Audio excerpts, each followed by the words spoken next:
Hey guys, and welcome back to the channel, and this is the tutorial section for Jesus Paid It All. As you know, this is one of my all-time favorite songs of the season as Easter draws near. It reminds me of these old traditional hymns made new, so stay tuned. A quick glance through, the song could be played in the key of G. So you have this G, a full G with all four fingers. 1, 2, 3, 4. Okay, right on the second and third fret. The next chord would be C2, which is again similar to this shape but just one box down. Right, so you can alternate between the first chord and the second chord, which is the C. The next chord is a D chord.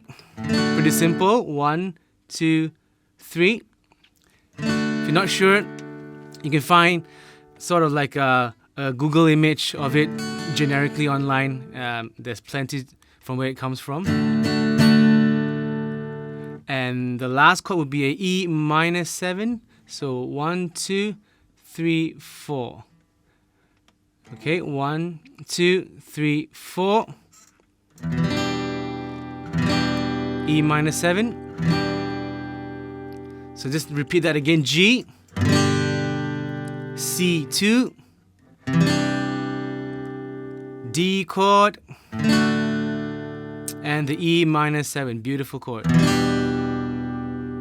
Okay, and remember that when you are playing this G, you have to make sure that you strum all of those fingers that you are fretting on. So all the 6 string. And when you switch to C2, you could target just the 5 strings from here. 1, 2, 3, 4, 5, right? So leave the one on top. Oh.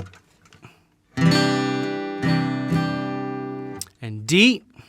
Like for me, I prefer the D to be, from the 4th string. So I leave these 2 away. If not, it might sound too heavy. So I need to target my movement to just aim for the one from the center. Again, expression-wise, that you can always go at different parts, depending on the song that you're playing. Yep, and lastly, the E minor 7. Again, this is a full chord, all 6 strings. But at times that you can actually do it halfway, so... Great, now that we have that in place, again, a reminder that we are in the key of G, alright? So, if we study the chord analysis, if G is the first chord, the 4th chord will be, technically on the scale, would be C. So, G, A, B, C, right? C. And the 5th chord would be a D.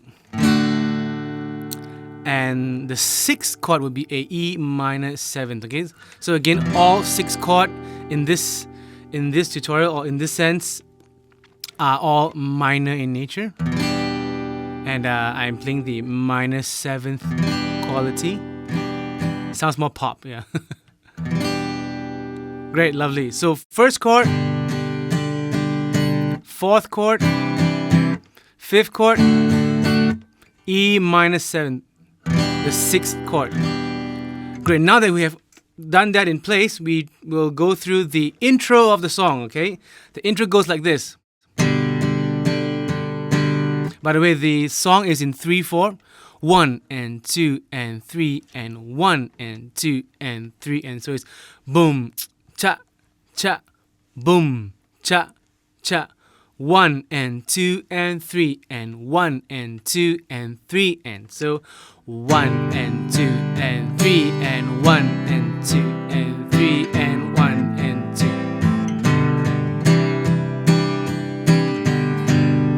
2. Isn't it cool? So now here's the tricky part. Like this special riff only happens at the intro, in between the chorus and the verses, and the bridge, right? So now here's something different about this part is obviously you want to spice it up. You want to create a signature sound